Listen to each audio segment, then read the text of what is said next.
This is just a quick video to make sure everyone is starting out the project correctly. So let's see what it is. So, and for this project, you're going to need the random card generator. And if it doesn't work on your Chromebook, you can just find Google random card generator. You could just get a deck of cards and do this by hand. It doesn't matter.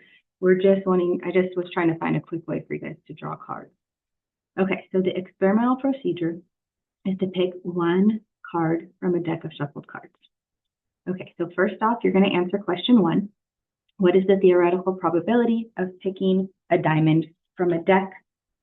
Just draw one card. What's the probability of a diamond?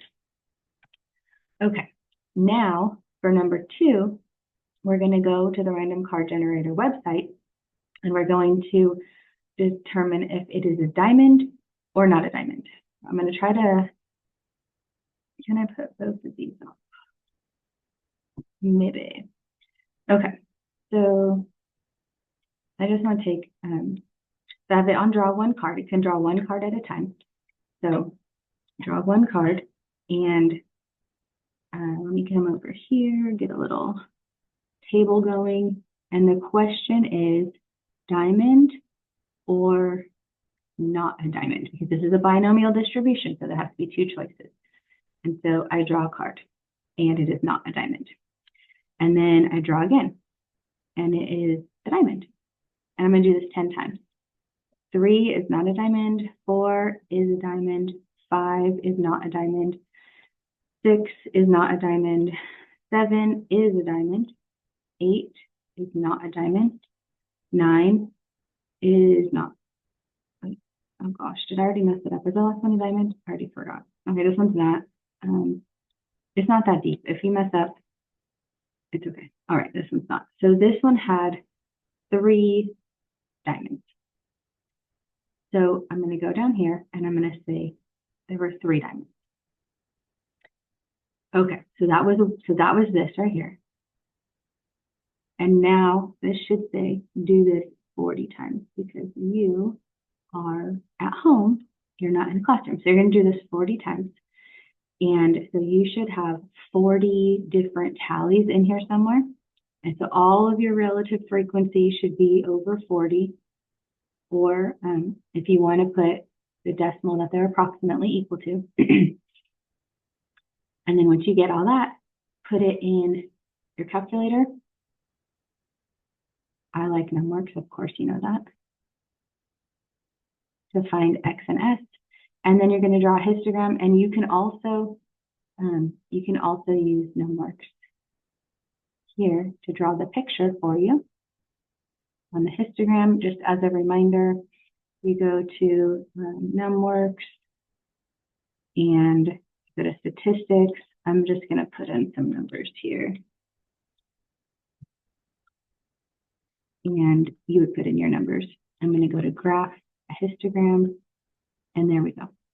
There's except for this one, I want a bin width of 1. Oh, it is a bin width of 1, and it starts with 1. Perfect. Okay. Voila. So you're going to draw that. Because the number of diamonds, there's either going to be 0 diamonds, 1 diamond. Don't look at my picture. This isn't really from this. You're doing this from this table. 0 all the way up to 10 diamonds. Okay. Now, I feel like I do this frequently. I just magically hit a button and everything goes.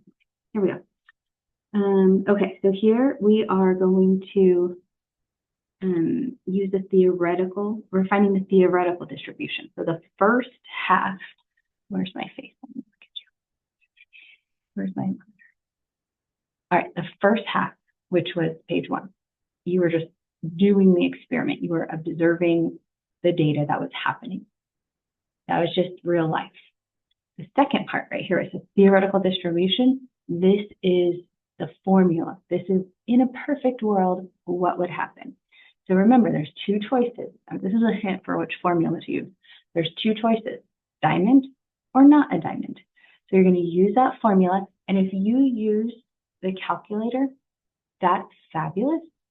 Just write on here, used got answers from NumWorks, something like that.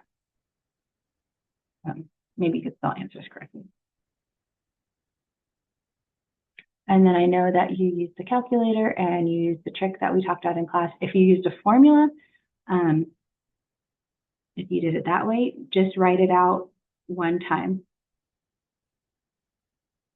So I can make sure that you are using the right formula. And then, actually, hang on a second. Okay. To use a formula, you just need to write it out one time. And then after that, you can write the answers. If you do it the other way, got answers for NumWorks and just explained the steps one time. How did you get one answer? And then after that, you can just write the answer.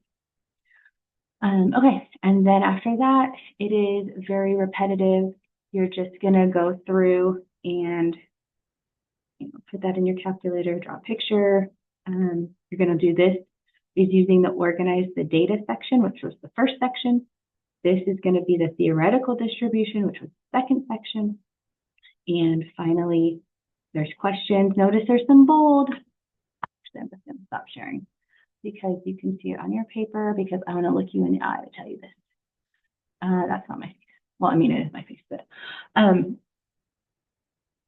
the bold is there for a reason. The bold is there because people in previous semesters couldn't read or couldn't figure out what I wanted. So I wanted to be very clear, complete sentences, 3, some of them say to do 3 and so forth, so that you know what I'm looking for the answer. Finally, I know how high school students write, and I know how ChatGPT writes, right? Like there's a difference of how you talk and how ChatGPT talks.